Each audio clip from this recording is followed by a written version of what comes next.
Hello friends, I am Dr. Sandeep Banerjee, consultant colorectal surgeon and proctologist, and I mainly operate in Pelvinic, that's my center in Kalkaji, and Apollo Spectra Kailash Colony. So today I will discuss with you about pilonidal sinus and its management. As you know that pilonidal sinus is something which is very common in a young age group ranging from 18 to 30 years, and this is about a non-healing ulcer or lesion which bothers these patients in these age groups and which occurs in a lower back region, that is over the tailbone.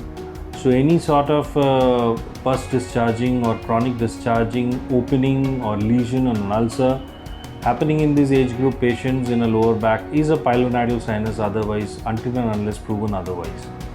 So before going details about the management and treatment, let us first understand what is pilonidal sinus.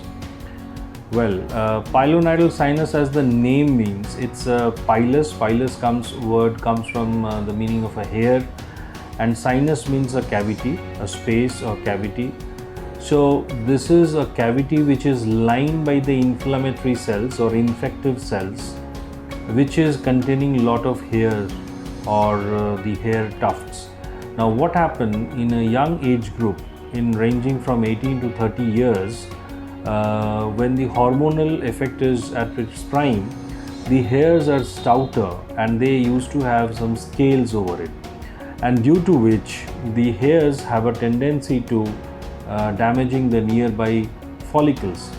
Now in a patient who is more of hairy, and especially the males who are affected more than the females, so a hairy buttock with deep grooves, that means a heavy buttocks, so they used to have a lot of tufts of hair in between the grooves of the buttocks, and this inflammation or the infection of the follicles resulting into a folliculitis, it ultimately results in a widening of the opening of the follicles, and thereby it creates a cavity. And while you are walking, sitting, the tufts of hair which are already collected get sucked inside the cavity by a negative suctioning effect, and thereby creating an infective sinus which is called a pilonidal sinus. Now most of the time it doesn't seem to be so much of infective from outside. So what are the presentations of a pilonidal sinus? First of all, as I have discussed, it is in between the age group of 18 to 30. Males are much more affected by this than females, and obviously the lesion and the complaints would be from the lower back over the tailbone. So in mild cases or very early cases, patient presents to us with a form of small holes, multiple small hair pits in the lower back. They are not symptomatic about it. There is no sort of discharge, no pain or nothing. Many a times it has happened that patient has come for some other problem and we found it out that there are multiple pits and all, that patient and relatives are not aware of the fact. So this is the presentation of a very early disease where the proper sinus formation might not have formed, and very rare to see because patients are never presented at this point of time, provided that you had a history of pilonidal sinus and there are few follicles again forming, so obviously you will be conscious. So this type of rare presentations or very early presentations of multiple pits and all, they don't need any form of therapy. The only thing which is there required is that they should know that this is some form of pilonidal, this is some form of a active disease which is called a pilonidal sinus, and they need the minimum thing is that the toileting, the careful cleaning of that area and the removal of the hairs. That's what is required in this type of early cases. Now there are some sort of mild to moderate case where patient has already developed some sort of multiple follicles, infected follicles. Sometimes there is some sort of an abscess and sinus. Sinus is the opening, the discharging sinus. Now I'll tell you, in the midline, the abscess used to be always in the midline, underlying the skin, which is not visible at times if it is an early abscess. And the sinus is always, mostly, it discharges the lateral, either side of the midline. So a patient may present with some sort of pain or a discharging something from a hole which is located more of a lateral side or either of the midline, then that means the sinus is already formed, because sinus always discharges from the lateral side. And these are also very early cases where we used to do some sort of a minimal invasive surgery, which I'll discuss later. And obviously the last but not the least, the severe cases, moderate to severe, whereby the patient has a history of multiple abscesses. For many years he or she will complain some sort of a discharge which is coming. Discharge can be either a simple watery fluid or a hemorrhagic, that is a bloody fluid, or it can be a purulent fluid, a pus. So once the pus discharges started coming in, that means time and again the lining of the sinus has become infected. So either of the three discharges, or patient can also present some sort of a abscess, big swelling, previous history of any surgery which was not done by the specialist, so it has recurred. So, and also on examination we find a large wound. Sometimes the whole midline 10 to 15 centimeter wound is open up, and we get some sort of a, you say, infected, inflammatory spider web like things. It seems that the skin is tearing off. So these are the presentations of moderate to severe types of thing.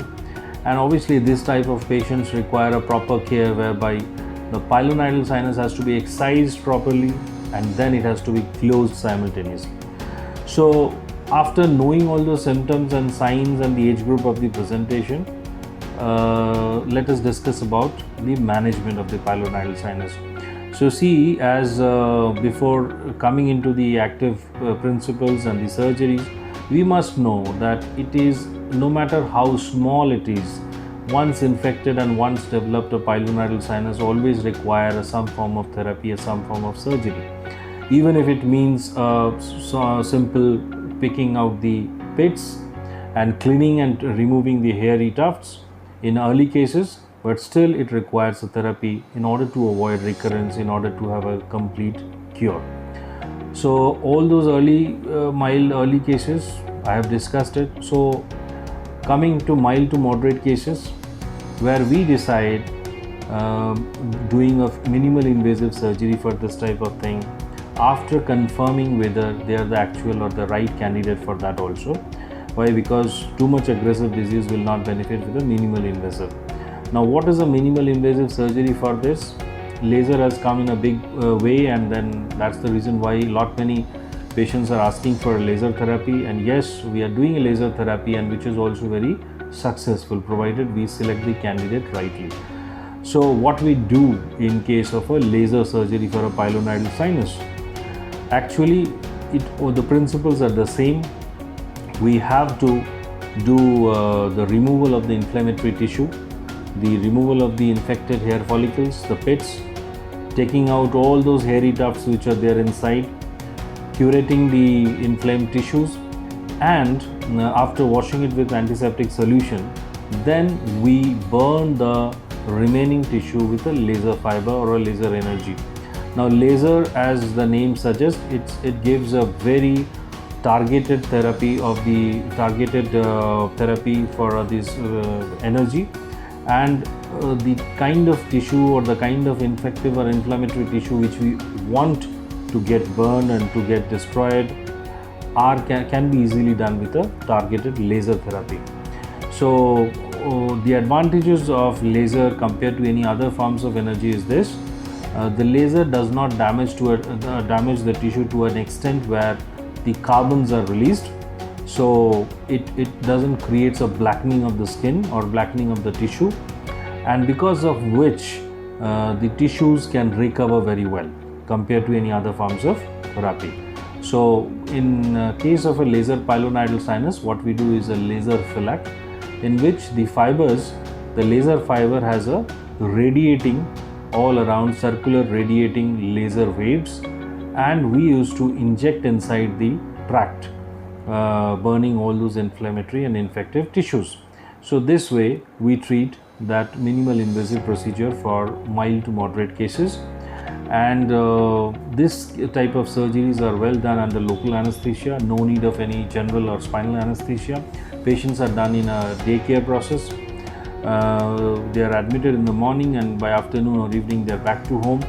As we have done a minimal invasive, no big cuts, so there are no scars, and obviously the patient is back to work from the very next day. No limitations of the movement, no limitations of food, and only thing which is required is that minimal dressings which are required. And then this is something which I used to train to the patient or their relatives or the parents, and they can easily get it done at home.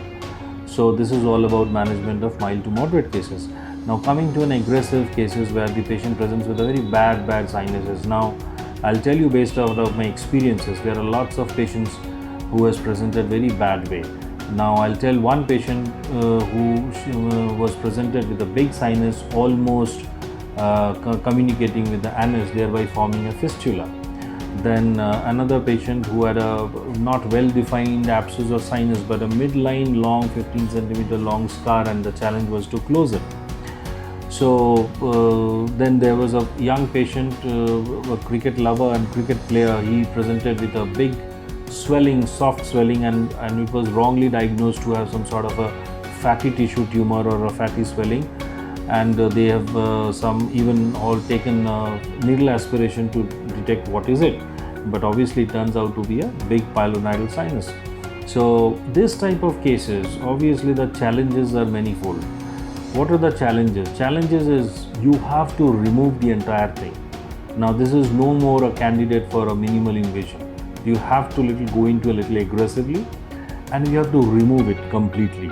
And also the other thing is that in the midline, lower back, if you remove it, if there is a space after removal, there is a wound left after removal, so how will you close it? Because in the midline, there are two shearing forces happening. One is front and back, and one is sideways. So there are lots of pressure which will not allow the wounds to get tightened up, and then thereby there will be a loosening of the sutures and the opening of the wound. So sometimes it has happened because of some faulty techniques and not being operated by the right person. Even a small pilonidal sinus ends up having a big opened wound post-operatively, which will be very difficult to manage. So the idea is that give a good excision, give a proper closure, so that patient should not suffer. Now before discussing things about these surgery, let me tell you, a lot years back when the pilonidal sinus was first discovered, it was during Second World War, and that time it was believed that pilonidal sinus was a congenital in origin. That means it is by birth, and that's the reason why the surgeon tried to do a very aggressive surgery. They used to open up, they used to divide, cut the tissues and keep it open. That was very morbid. And many patients succumbed to the injuries, and many patients had a lot of hospital days of admissions, and thereby the pilonidal sinus was not being properly done. Later on, it is known that pilonidal sinus is an acquired disease, it's not a congenital, and also the modality of treatment has changed over the years. We are into more and more minimal invasion because this age group is very 18 to 30, a very tender age group, young patients, and they has to be taken care of, so that should not end up going to hospital again and again. So for this type of third type of cases, the maximum, the moderate to severe cases and all, what was done maybe a decade back also was just opening up the wound and keep it open, and then the patient used to come to the hospitals for dressings for each and every day for almost lasting to a month, and it was very painful. It used to be very painful. What is the new way of doing this is we divide that tissue, we remove the tissue as much as is required, but we should not remove the entire pad of fat over the tailbone. So minimal removal till the point where your infected tissues has been removed, and simultaneous closure of the wound by some sort of a flap from the nearby area, which is called a rhomboid flap or a rotational flap. This work very excellently, and if properly post-operatively followed and managed, they leave no bad scar, no deformities, well accepted among the patients, even young male or female. and that creates a complete recurrence-free cure. The only limitations are that this type of surgery sometimes require a spinal anesthesia. Obviously, can be done under daycare also. Post-operatively, what I do is that I put a small drain, a tube which will keep on sucking the fluid from the flap, so that the in between the flap and the tissue, not many water or not many collections are getting accumulated. And I ask the patient not to sit, if possible, not to sit for at least a week or two. This way, they will prevent the early or premature opening of the sutures. So normally my patients do follow these things well, and if it is done properly, obviously it leaves a very good scar and no deformity, and physiologically it is also good. Why? Because by doing a flap, we are bringing the nearby tissue in the midline, whereby the chances of sinus will be less. Also, we are diminishing the groove by a few millimeters. We are also shifting the midline by few millimeters, which is not appreciable by anyone. But this way, physiologically, it gives a very good chances that it won't recur. Having said that, for all these three types of procedures which I have mentioned, post-surgery, even after a complete cure, I do advise to the patients and their parents or relatives that you have to take care of the hairs and constant trimming and shaving of your hairs in the midline till the age group of 30-35, because by that time the hairs lost its scales and the stoutness, and thereby the chances of pilonidal after that age group is very rare. So friends, this is all about pilonidal sinus, something which is very less known among the people and affecting a young age groups. So the kind of things that unawareness and avoidance is very high. The message is loud and clear that please, if you have got a problem in the lower back, just consult any of the specialist doctor and don't ignore it, because by the time you ignore it and you come at a time when it is already opened up in a big way, not many good people will be able to manage your thing. The challenges are manifold. So try to keep that area clean in your younger age groups. For all those hairy individuals and hairy gentlemen, they should see time and again what is forming, what is happening and all. And if there are any doubts of anything, get it seen by a specialist, and if they recommend for any sort of procedure, get it done, so that your life should be good. I hope that this video or this information will be good enough for you to understand about pilonidal sinus. We'll be looking forward for any of your queries, any of your questions. Feel free to contact us at Pelvinic. Take care. Thank you.